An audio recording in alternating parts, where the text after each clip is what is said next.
Ayan mga idol oh. Bali kita nyo naman ano bang ginawa dito sa class housing ni sir oh. Yan. Bali ngayon niya lang nalaman yung kanyang motor i-welding. Yung class housing, tingnan nyo naman ang style. Dapat hindi ganito ang style mga idol oh. Paribis natin ang tama, wag ganito sana.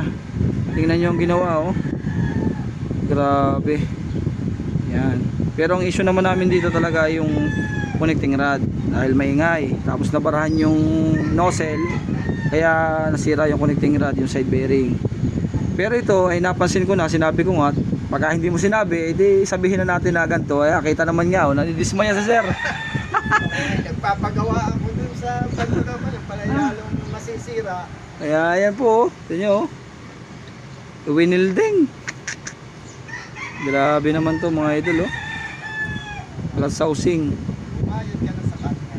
Umayod ako sa kanya. Ganyan po. Mababa na yung nakikita na nagbibigay. Wag po sana natin gawin to, iparibis natin ang tama mga idol. Huwag ganito. Nakikita yan nagbibigay. Sabi, putang